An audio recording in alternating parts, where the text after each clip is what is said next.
பால் என்பது மனித உணவு கிடையாது. அதாவது அது குழந்தைகளின் உணவு. குழந்தையாக இருக்கும்போது தான் பால் குடிக்கணும், அதுவும் தாய்ப்பால் தான் குடிக்கணும், அதுவும் தாயிடமிருந்து தான் குடிக்கணும். குழந்தையாக இருக்கும்போது குழந்தை பருவத்தில் தான் குடிக்க வேண்டும். 6 வயசுக்குள்ளே இருக்கும்போது தான் அது குடிக்கணும். அது பெற்ற தாயிட்டேருந்து குடிக்கிறது தான் அது பால். பாலுங்கிறதுனால யார்கிட்டேருந்து வேணாலும் குடிச்சிடக்கூடாது. இப்போ ஒரு 4-5 தாய்மார் இருக்காங்க. அப்போது ஒரு குழந்தை தன்னுடைய தாயிட்ட தான் அந்த பால் அது குடிக்கும். அப்படிதானே குடிக்கணும். அப்போ தான் அந்த தாய்க்கு அது மதிப்பு. இப்போ 4-5 பெற்றோர் தாய்மார்கள் இருக்காங்கப்பா. அப்படி இருக்கும்போது ஒரு குழந்தை தன்னை பெற்றெடுத்த தாயிடம் தான் அந்த குழந்தை அந்த பாலை குடிக்கணும். அதுதானே அந்த தாய்க்கு பெருமை. அந்த குழந்தை எந்த அம்மாட்டையும் பால் குடிச்சிக்கலாமா? அப்போ அது அந்த எந்த ஒரு தாயும் ஏற்றுக்கவே மாட்டாள். தன் வயிற்றில் தான் பெற்றெடுத்த குழந்தைக்கு தான் அந்த அம்மா பாலை கொடுக்கறதுல பெருமைப்படுவாள். தன்னுடைய குழந்தை, தான் சுமந்து பெற்ற ஒரு குழந்தை இன்னொரு தாய்கிட்ட போய் இன்னொரு அம்மா கிட்ட போய் பால் குடித்தா அந்த தாய்க்கு அது பிடிக்குமா பிடிக்காதா? பிடிக்காது தானே. அந்த தாய் எந்த தாயும் ஏற்றுக்க மாட்டாள். நான் பெற்ற குழந்தை என்கிட்ட தான் அது பால் குடிக்கணும் அப்படின்னு தானே ஒரு தாய் நினைப்பா. அப்படி இருக்கும்போது நீ பெற்ற இந்த மாதிரி இப்போ அப்போ இப்போ நீ பெற்ற ஒரு குழந்தைய மாட்டுப்பால் மட்டும் நீ கொடுக்கலாமா? மனுஷப்பால் நீ தான் பெற்ற, நீ தான் கொடுக்கணும்னு சொல்கிற. அப்போது உன் குழந்தைக்கு நீ தான் பால் கொடுக்கணும். அப்படி இருக்கும்போது இன்னொரு பெண் கொடுக்கக்கூடாது. அதை நீ ஏற்றுக்கவே மாட்டேன். அப்படி இருக்கும்போது யாரோ ஒரு மாட்டுக்கிட்ட இருந்து மட்டும் பாலை கறந்து உன் குழந்தைக்கு கொடுக்கலாமா? கொடுக்கக்கூடாதுன்னு. உன் குழந்தைக்கு நீ தான் கொடுக்கணும். உன் பாலை தான் உன் பாலை என் பாலை மட்டும்தான் என் குழந்தை பாலுன்னா அது என்னுடைய பாலை தான் அந்த குழந்தை குடித்து வளரணும். அப்போ தான் அது என்னுடைய பிள்ளை. என்னுடைய ரத்தத்தை அந்த குழந்தைக்கு நான் பாலாக கொடுக்குறேன். மாட்டோட ரத்தத்துலேருந்து அந்த மாட்டுப்பால் வருது. அந்த பாலை குடித்து என் புள்ள வளர்ந்துச்சுன்னா அப்போ என் பிள்ளைக்கும் அந்த குழந்தைக்கும் உண்டான உறவுங்கிறது எப்படி உணர்வுபூர்வமாக இருக்க முடியும்? அப்படி ஒரு தாயின்னா யார்? தனது ரத்தத்தை பாலாக்கி தன் பிள்ளைக்கு கொடுப்பவள் தான் தாய். அப்படி இருக்கும்போது அப்போ ஒரு தாய் தனது வயிற்றில் தான் பெற்று சுமந்து பெற்ற குழந்தைக்கு இன்னொரு தாய் பால் கொடுக்குறத தனக்கு மார்பில் பால் சுரக்கும்போது தனது வயிற்றில் தான் பெற்றெடுத்த பிள்ளைக்கு இன்னொரு பெண் பால் கொடுத்தா எந்த பெண்ணாக சும்மா இருப்பாளா? சும்மா இருக்க மாட்டா. ஒரு குழந்தையும் என்ன யோசிக்கும்? தன்னுடைய அம்மா கிட்ட தான் பால் குடிக்கணும்னு நினைக்கும். ஒரு குழந்தை என்ன நினைக்கும்? தன்னுடைய அம்மா கிட்ட தான் நான் குடிப்பேன், என் அம்மா கிட்ட தான் நான் குடிப்பேன். அங்கே 10 அம்மாக்கள் இருக்கலாம். ஒவ்வொரு அம்மாவுக்கும் ஒவ்வொரு குழந்தை இருக்கலாம். ஒவ்வொரு குழந்தையும் பால் குடிச்சிட்டு இருக்கலாம். இருந்தாலும் ஒரு குழந்தை என்ன நினைக்கும்? எங்கள் அம்மா கிட்ட தான் நான் பால் குடிப்பேன் அப்படின்னு நினைக்கிறதா இயற்கையானது. ஒரு தாயும் என்ன நினைப்பான்னா, தான் பெற்றெடுத்த குழந்தைக்கு நான் தான் பால் கொடுப்பேன், வேறு யாரும் கொடுக்கக்கூடாது, என்கிட்ட தான் அந்த குழந்தை குடிக்கணும் அப்படின்னு தான் அவன் நினைப்பாள். அப்படி இருக்கும்போது நீ மாட்டுப்பாலை எப்படி கொடுக்கலாம்? மாடுங்கிறது இன்னொரு அப்போ அந்த விட்டு போதில்ல. அந்த மாட்டுப்பாலை மட்டும் நீ எப்படி கொடுக்க? எப்படி ஒரு பெண் கொடுக்க சம்மதிப்பா? அப்போது அப்படி கொடுக்கும்போது ஏன் ஒரு பெண் ஒரு பெண் தான் பெற்றெடுத்த குழந்தைக்கு இன்னொரு பெண் பால் கொடுத்தா ஏன் சம்மதிக்க மாட்டேங்கிறா? ஒரு பொண்ணு ஒரு தாய் தன் வயிற்றில் சுமந்து பெற்றெடுத்த தனது பிள்ளைக்கு இன்னொரு பிள்ளையை சுமந்தெடுத்த பெற்ற தாய் இந்த குழந்தைக்கு பால் கொடுத்தா ஏன் அதுக்கு இவ சம்மதிக்க மாட்டேங்கிறா? ஏன்னா இது நான் பெற்றெடுத்த குழந்தை, எனது குழந்தைக்கு நான் தான் கொடுக்கணும். அப்போ தான் அந்த குழந்தை என்ன ஒரு பாசமாக பார்க்கும். அந்த குழந்தைக்கும் எனக்கு இடையில் ஒரு உணர்வுபூர்வமான உறவு ஏற்படும். நான் பெற்றெடுத்த குழந்தைக்கு யாரோ தினமும் பால் கொடுக்குறாங்க, வேற ஒரு பொண்ணு பால் கொடுத்தா என் மார்பில் பால் சுரக்கும்போது நான் வேற ஒரு பொண்ணு என்னுடைய குழந்தைக்கு பால் கொடுத்து வந்தால், தினசரி கொடுத்து வந்தால், அப்போ அந்த குழந்தைய என்னுடைய பிள்ளை என்று நான் எப்படி உரிமையோடு பார்க்க முடியும்? ஒரு உணர்வுபூர்வமான உறவு என்பது இல்லாமல் போய்விடும், குறைந்து விடும். அதை ஒரு பொண்ணு தாங்கிக்கவே முடியாது. ஒரு பொண்ணால் அதை தாங்கிக்கவே முடியாது. அதனால் என் பிள்ளை என்கிட்ட பாசமாக இருக்கணும். எப்படி ஒரு ஒரு ஒரு மனைவி தனது கணவன் தனக்கு மட்டும்தான் நினைப்பாளோ அது மாதிரி தான் உறவுங்கிறதும் அப்படி தான். எந்த ஒரு உறவும் தன்னிடம் ஒரு அம்மா பிள்ளை அம்மா குழந்தை உறவும் அப்படி தான். தன்னுடைய குழந்தை தன்னிடம்தான் பாசமாக இருக்க வேண்டும், தன்னை தான் உயிராக நினைக்க வேண்டும் அப்படின்னு எந்த ஒரு தாயும் நினைப்பா. அப்படி இருக்கும்போது அதுக்கு உதவுகிற ஒன்று தான் தாய்ப்பால். அப்படி இருக்கும்போது நீ எப்படி மாட்டுப்பாலை அந்த குழந்தைகளுக்கு கொடுத்தா அது எப்படி அது இந்த தாய்க்கும் குழந்தைக்குமான உறவு பாதிக்குமா பாதிக்காதா? மாட்டுப்பாலை கறந்து அது மாடு அதன் ரத்தத்திலிருந்து இந்த பாலை பிரித்து அது கண்ணுக்குட்டிக்காக தான் கொடுக்குறத தவிர நமக்கு கொடுக்கல. அப்போ அந்த பாலை கறந்து நீ குழந்தைக்கு கொடுத்தா, இன்னொரு குழந்தைக்கு கொடுத்தா, அப்போ அந்த குழந்தையின் அம்மாவுக்கும் அந்த குழந்தைக்குமான உறவை அது கடுமையாக பாதிக்குமா இல்லையா? அந்த குழந்தைக்கு அந்த தாய்ப்பாசம், உண்மையான தாய்ப்பாசம்னா என்னென்னே தெரியும். இன்றைக்கி பார்த்தா அந்த உலகத்தில் உண்மையான தாய்ப்பாசம்னா என்னென்னு தெரியாது தான். சும்மா தாயின்னா தாய் ஏதோ ஒரு பாசம் சும்மா சொல்லிகிட்டு இருக்காங்க அப்படின்னு தான் இருக்காங்க. காரணம் என்னென்னா, இந்த குழந்தைகள் தாய்ப்பாலை ஒரு 3 மாதம் தான் குடிக்குது. ஆனால் அந்த மாட்டுப்பாலை தான் வாழ்நாள் முழுக்க குடிச்சிக்கிட்டு இருக்காங்க. மனுஷங்க மாட்டுப்பாலை தான் வாழ்நாள் முழுக்க குடிச்சிட்ருக்காங்க. ஆனால் தாய்ப்பாலை 3 மாதம் தான் குடிக்கிறாங்க. அதனால் ஒரு தாயின்னா என்னன்னே நிறையவே தெரில. அது தாயாக இருக்கணும்னா அதுக்கு ஒரு வலி இருக்குது. நீ 3 மாதம்தான் பால் கொடுக்குற அப்படின்னா அப்புறம் நீ 3 மாதம்தான் அந்த வலியை அனுபவிக்கிற. ஒரு 10 மாதம் சுமந்து பெற்றெடுத்து அப்புறம் ஒரு 3 மாதம் பால் கொடுக்குற. வேறு என்ன வலியை நீ கண்டுட்ட? ஒரு 6 வருஷமாவது பால் கொடுக்கணும். அப்போ தான் உனக்கு அந்த வலி தெரியும். ஒரு தாயாக இருப்பதில் எவ்வளோ வலி இருக்குன்னு அப்போ தான் தெரியும். 6 மாதம் பால் 6 வருஷம் பால் கொடுக்கணும் ஒரு குழந்தைக்கு. அப்போ தான் ஒரு தாயின்னா என்ன, தாய்க்கான பொறுப்புனா என்ன, அது எவ்வளோ வலி மிகுந்தது. அப்போ தான் அந்த தாய்க்கும் பிள்ளைக்குமான உறவு என்பது ஒரு பலமாக இருக்கும். இப்போ அந்த குழந்தைக்கு நினைவு தெரிஞ்சு அந்த அம்மா 3 மாதத்தில் பிறந்து 3 மாதத்து வரைக்கும் பால் கொடுக்குறாங்க. அப்புறம் நிறுத்திடுறாங்க. அந்த குழந்தைக்கு ஞாபகமே இல்லை தன் அம்மா தனக்கு பால் கொடுத்தாள் என்பது அந்த பிள்ளைக்கு ஞாபகமே இல்லை. ஏன்னா 3 வயசோடு அவங்க பால் கொடுக்கறது நிறுத்திடுறாங்க. நினைவில் நிற்கணும், தனது அம்மா தனக்கு பால் கொடுத்தாள், நான் போய் பால் குடிப்பேன், எங்கள் அம்மாவோட மார்பில் போய் நான் பால் குடிப்பேன் அப்படின்னு ஒரு குழந்தை நினைவு வச்சு சொல்லணும். அப்போ தான் நினைவில் நிற்கணும். அப்போ தான் அந்த குழந்தைக்கும் அந்த அம்மாவுக்குமான பாசம் என்பது உணர்வுபூர்வமாக இருக்கும். அந்த குழந்தைக்கு நினைவு தெரியாத காலத்தில் நீ ஏதோ கொடுத்த 3 மாதத்தில் முடிஞ்சு போச்சு. கொடுத்தியா இல்லையா நீ சொல்கிறத நம்புகிறோம். நீ 3 மாதம் கொடுத்தன்னு சொல்கிற, அதை ஏதோ நம்ப வேண்டிய பொறுப்பு. எங்கள் அம்மா சொன்னாங்க எனக்கு 3 மாதம் பால் கொடுத்தாங்கண்ணா, அவங்க சொன்னாங்க, வேறு வழி இல்லை, அவங்க சொல்கிறத நான் நம்பலைன்னா எனக்கு சோறு போட மாட்டாங்க அப்படின்ற கதையாக தான் இருக்குது. அதனால் நீ கொடுத்தங்கிறதுக்கு என்ன ஆதாரம்? அந்த குழந்தை எப்படி மற்றவங்க பார்த்தாங்க, மற்றவங்க கூட போய் சொல்லலாம், அந்த குழந்தை நம்பணும். நம்ம யாரோ சொன்னாங்கன்னு சொல்லிட்டு தான் நம்பக்கூடாது. ஒரு குழந்தை எனக்கு எங்கள் அம்மா 6 வயசு வரைக்கும் பால் கொடுத்தாங்கன்னு சொல்லிட்டு ஒவ்வொரு குழந்தையும் சொல்லணும். ஏன்னா அது யாரோ சொல்லி தெரியக்கூடிய விஷயம் கிடையாது. அது அந்த குழந்தைக்கே தெரியும். 6 வயசு வரைக்கும் நான் எங்கள் அம்மா மார்பில் பால் குடித்தேன்னு அந்த குழந்தையே சொல்லணும். அப்போ தான் அது உணர்வுபூர்வமாக தனது அம்மானா யார், அம்மாவுக்கு நான் எப்படி ஒரு பிள்ளையாக இருக்க வேண்டும், ஒரு பாசம்னா என்ன, அம்மா பாசம்னா என்ன, தாய் பாசம்னா என்ன அப்படின்னு அப்போ தான் அந்த குழந்தைக்கு தெரியும். நீ அப்படி இல்லாமல் அம்மானா என்னன்னா இப்போ உள்ள பிள்ளைகளுக்கு தெரிய மாட்டேங்குது. அம்மானா தாய்ப்பால் எப்போ உனக்கு எத்தனை மாதம் கொடுத்தாங்கன்னா 3 மாதம் கொடுத்தாங்களாம், எங்கள் அம்மா சொன்னாங்க, அது உண்மையாக பொய்யோ தெரியாது, 3 மாதம் கொடுத்ததா சொல்கிறாங்க. அது எனக்கு விவரம் சின்ன குழந்தையாக இருந்திருப்பேன், அப்போ எனக்கு விவரமே தெரில. ஒரு 2 வயசு வரைக்காவது கொடுத்தா கூட அந்த குழந்தைக்கு ஞாபகம் வராது, பிற்காலங்களில் ஞாபகம் வராது. 2 வயசுலலாம் பால் குடித்த ஞாபகம் பிற்காலங்களில் வர்றதுக்கு ரொம்ப கஷ்டம். ஒரு 6 வயசு வரைக்காவது கொடுத்தா தான் அந்த குழந்தைக்கு நினைவில் நிற்கும். நினைவு தெரிஞ்சு நான் பால் குடித்த அந்த ஞாபகம்லாம் அந்த பிள்ளைக்கு வரும். அம்மா மார்பில் போய் பால் குடித்த அந்த 6 வயசு வரைக்கும் பால் குடித்த அந்த ஞாபகம் அந்த பிள்ளைக்கு பசுமை மாறாமல் இருக்கும். அப்போ தான் அந்த அம்மா பாசங்கிறது ஒரு உணர்வுபூர்வமாக இருக்கும், உறுதியாக இருக்கும். இன்றைக்கி அம்மாவுக்கும் பாலுக்கும் அந்த அம்மாவுக்கும் குழந்தைக்கும் பால் குடித்ததுக்கு சாட்சி தேட வேண்டியிருக்கு. அம்மா சொல்கிறாங்க குழந்தைகிட்ட, நான் உனக்கு 3 மாதம் கொடுத்தேன்டா, நான் நம்ப மாட்டேன், நீ எங்கே கொடுத்த அப்படின்னு சொல்லி அந்த குழந்தை, நீ கொடுத்துருக்க மாட்டேன், நீ சும்மாவே நீ எதுவும் அப்படின்னு சொல்லிட்டு அந்த இல்லைடா நான் சத்தியமாடா நான் கொடுத்தேன், அவங்ககிட்ட கேட்டுப்பார், பாட்டிக்கிட்ட கேட்டுப்பார், நான் கொடுத்தலாமா, என் பிள்ளைக்கு 3 மாதம் நான் பால் கொடுத்தேனா இல்லையா, அம்மா பாட்டிக்கிட்ட கேடு, ஆமாப்பா கொடுத்தாங்க, 3 மாதம் கொடுத்தாங்க அப்படின்னு சொல்லி யாரோ சொல்லி நம்ப வச்சு, அப்படி தான் அந்த குழந்தை இன்றைக்கி தாயை நம்முடைய தாய் தன்னுடைய தாய் தனக்கு தாய்ப்பால் கொடுத்தான்னு சொல்லிட்டு நம்ப வைக்க வேண்டியிருக்கு. அதில் அப்போ எப்படி பாசங்கிறது வரும்? பாசங்கிறது பின்ன எப்படி வரும்? சும்மா பெற்றெடுத்து வயிற்றில் சுமந்தாங்க அப்படிங்கிறது என்ன குழந்தை பார்த்துக்கிட்டு இருந்ததா?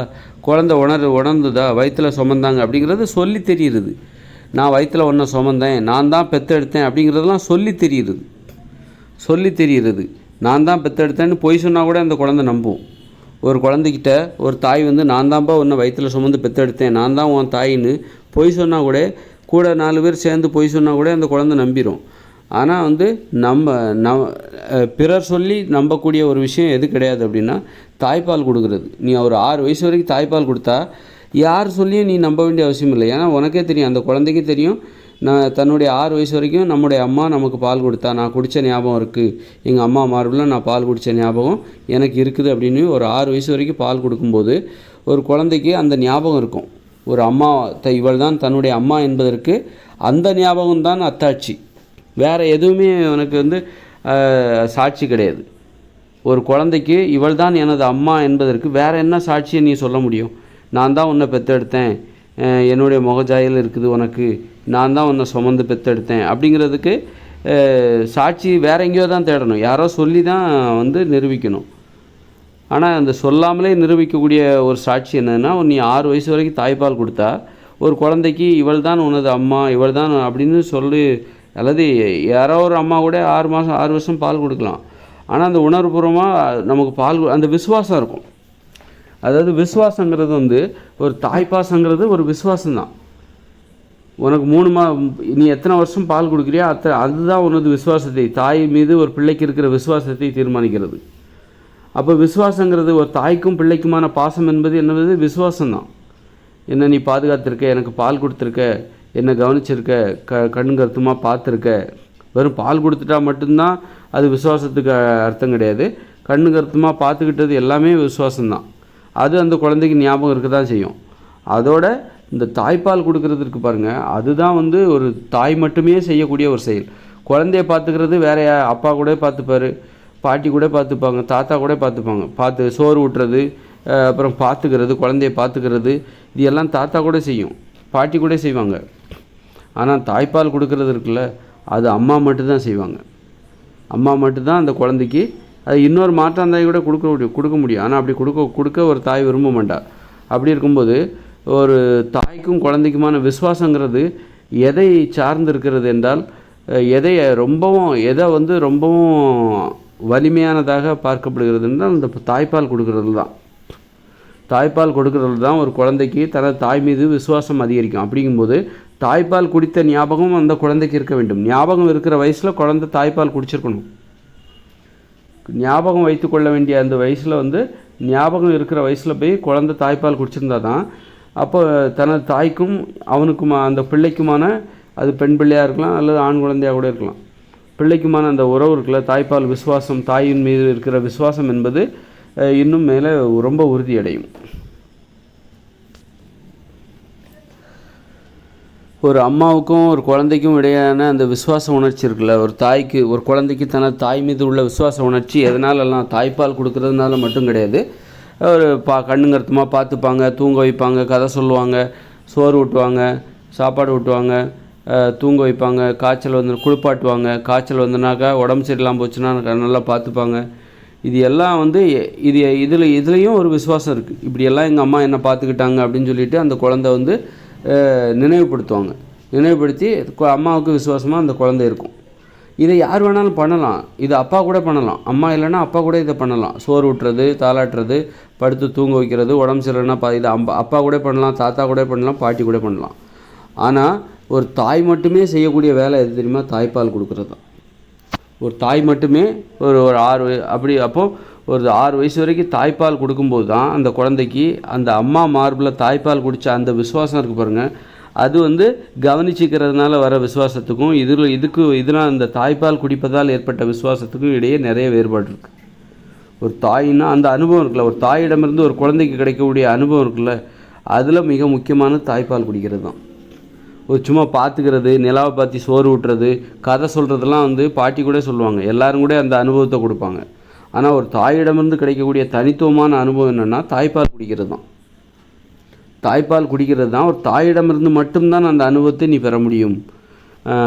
பெற்றால் அது நன்றாக இருக்கும். தாயிடமிருந்து மட்டும்தான் நீ அந்த அனுபவத்தை பெற்றால் அது நன்றாக இருக்கும். வேறு ஒரு தாய்கிட்ட இருந்து பெற்றால் கூட அந்த அனுபவம் சிறப்பாக இருக்காது.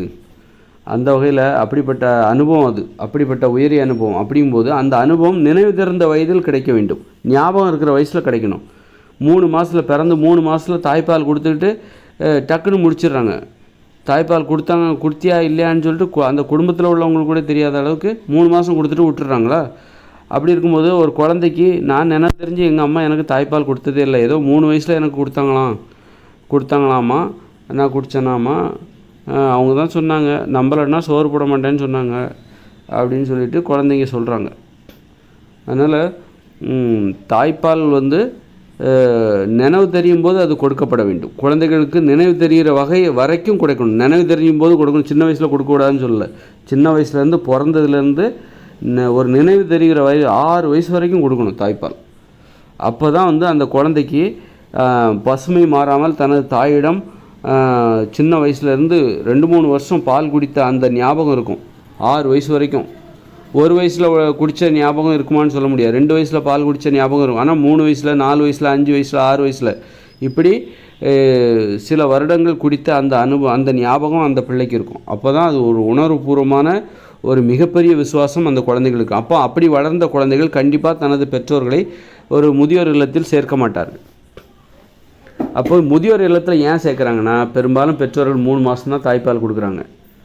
தாய்ப்பால் கொடுக்காமல் இருக்கிறதே பிள்ளைகளை முதியோர் இல்லத்தில் சேர்த்தா எப்படி இருக்கும்? அதே மாதிரி தான் பெற்றோர்களை முதியோர் இல்லத்தில் சேர்ப்பதும் பிள்ளைகளுக்கு தாய்ப்பால் கொடுக்காமல் வெறும் 3 மாதம் மட்டுமே தாய்ப்பால் கொடுப்பதும் ரெண்டும் ஒன்று தான். ரெண்டும் சரியாக போச்சு.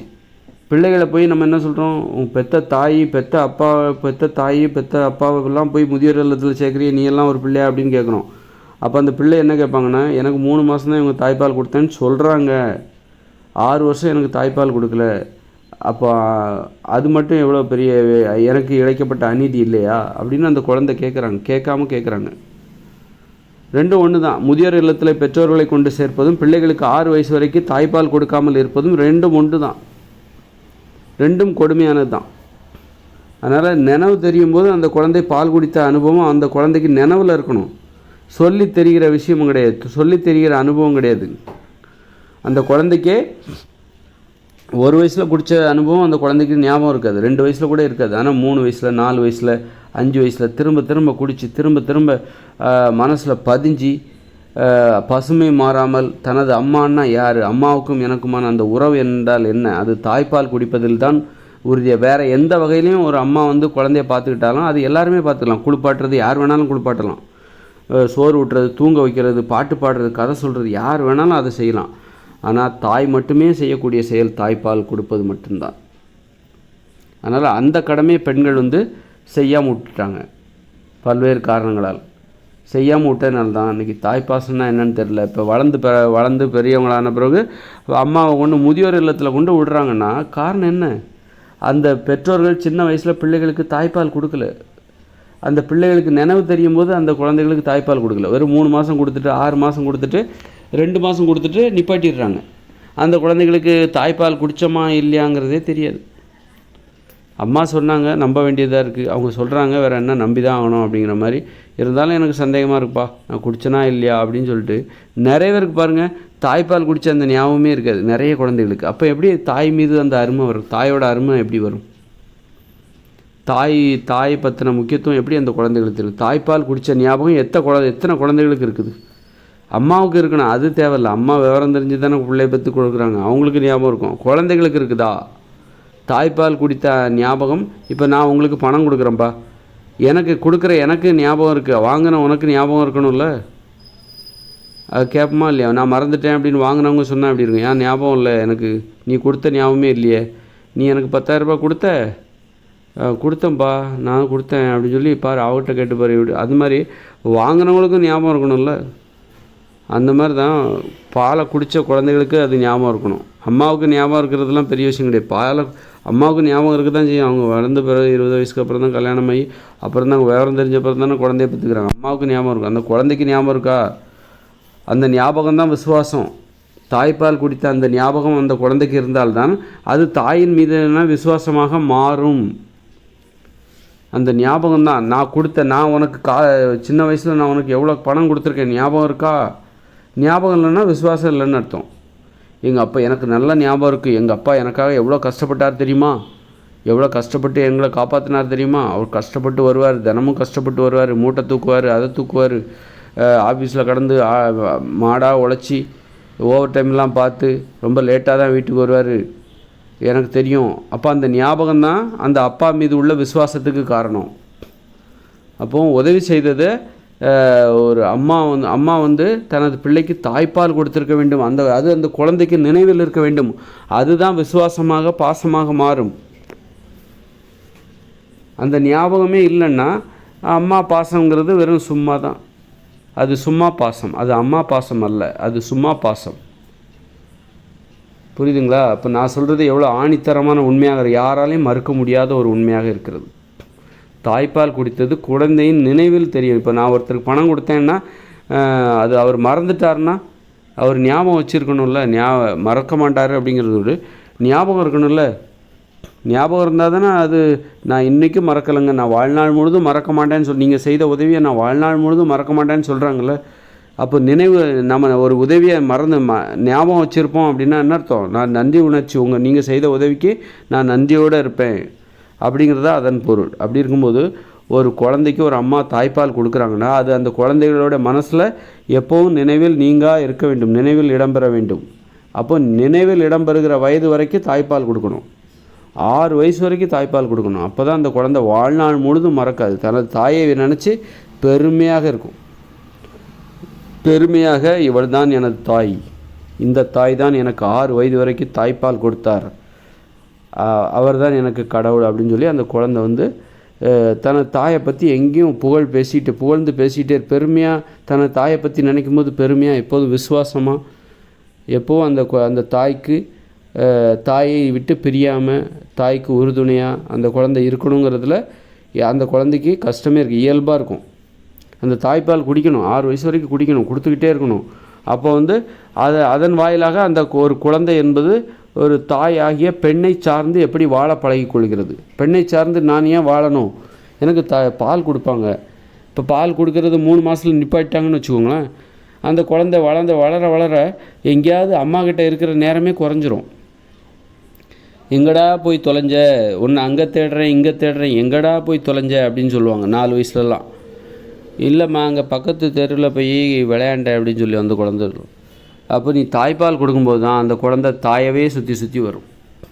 அந்த தாய்க்கு அது மிகப்பெரிய பலமாக இருக்கும். அதனால் தாய் எனப்படுகிற பெண்ணை சார்ந்து அந்த குழந்தை சுற்றி வரணும். அப்போ அதுக்கான ஒரு பயிற்சி தான் தாய்ப்பால் கொடுக்கறது சாதாரண விஷயம் கிடையாது. அது பெண்ணிற்கான ஒரு மரியாதையை உயர்த்துகிறது. பெண் கடவுளாக பார்க்கப்படுகிறார். அப்படி கடவுளாக பார்க்கும்போது தான் பெண்ணுக்கான பாதுகாப்பு உறுதி செய்யப்படுகிறது. ஒரு கஷ்டப்பட்டால் தான் நன்மை கிடைக்கும். நீ கஷ்டப்பட்டு பால் கொடுத்துருக்கணும், 6 வருஷத்துக்கு பால் கொடுத்துருக்கணும், அப்போ தான் உனக்கு நன்மை கிடைக்கும். கஷ்டப்படலைன்னா நீ 3 மாதம் கொடுக்குற, ஈஸியாக 3 மாதம் கொடுத்துட்டு கஷ்டப்பட நீ தயாராக இல்லாதப்போ உனக்கு தாய்ப்பாசம் என்கிற அந்த பலன் உனக்கு கிடைக்காது. அதாவது தாய் மீது ஒரு குழந்தைகளுக்கு இருக்கிற தாய்ப்பாசம் என்கிற அந்த பலனே உன்னால், ஒரு பிள்ளை பாசம்னா என்ன அப்படின்னு ஒரு தாயால் உணரவே முடியும். நீ கஷ்டப்பட்டுருக்கணும். பிள்ளை பாசம்னா என்னன்னு தெரிஞ்சுக்கணுமா? வெறும் சுமந்து பெற்றுட்ட, நீ உடலுறவு வச்சுக்கிட்ட, உருவாகி சுமந்து 10 மாதம் பிறந்து பெற்றுட்ட, அது மட்டுமே உடனே அந்த பிள்ளை உன்னிடம் பாசமாக இருந்து விடுமா? இருக்காது. நீ 6 வருஷம் கஷ்டப்பட்டுருக்கணும். அதன் பிறகும் 6 வருஷம் பிள்ளை வயிற்றில் சுமந்து பிறகு அதுவும் கஷ்டம்தான். அதன் பிறகும் கஷ்டப்படணும். அது முழுமையாக 50% தான். அது வயிற்றில் கருவாக சுமந்து 10 மாதம் பிள்ளைய சுமந்து நீ பெற்றெடுக்கிற பாரு, அது 50% தான். அதுக்கப்புறம் 6 மாதம் பால் கொடுக்குற பாரு, அது இன்னொரு 50%. அப்போ தான் ஒரு தாயின் பணி முழுமையடைகிறது. அப்போ அவ்வளோ கஷ்டப்பட்டுருக்கணும். ஒரு பிள்ளையிடமிருந்து பாசத்தை பெறுவதற்கு, பிள்ளைகளிடமிருந்து விசுவாசத்தை பெறுவதற்கு ஒரு தாய் அந்த அளவுக்கு கஷ்டப்பட்டுருக்கணும். இப்போ உள்ள தாய்கள்லாம் 50% தான் கஷ்டப்படுறாங்க. ஒரு 55% தான் கஷ்டப்படுறாங்க. மீதி 45% அவங்க எப்படி அந்த 6 வயசு வரைக்கும் பால் கொடுத்துருக்கணும். அப்போ தான் அந்த 100% கஷ்டப்பட்டு அதன் மூலம் பிள்ளைகளிடமிருந்து அந்த பிள்ளை பாசத்தை அவர்கள் பெறுவார்கள், பலனாக பெறுவார்கள். ஒரு பயனாக அந்த கஷ்டப்பட்டதோட விளைவு அந்த பயன் அது. அப்போ தான் அந்த தாயின்னா என்ன, கடவுள். என் தாயிடம் நான் பால் குடித்த அனுபவம் இன்னும் பசுமை மாறாமல் அப்படியே இருக்கிறது, நல்ல ஞாபகம் இருக்குது, அது எப்படி மறக்க முடியும் அப்படிங்கிற அளவுக்கு அது மனதில் பதிய வேண்டும். அந்த ஞாபகம் தான் விசுவாசமாக மாறி ஒரு தாயை பாதுகாப்பதற்காக எப்போதும் அவன் தயாராக இருப்பான். அதை செய்கிறதுல அவனுக்கு ஆர்வமாக இருப்பாங்க அந்த பிள்ளைகள். அது ஆண் பிள்ளையாக இருந்தாலும் சரி, பெண் பிள்ளையாக இருந்தாலும் சரி.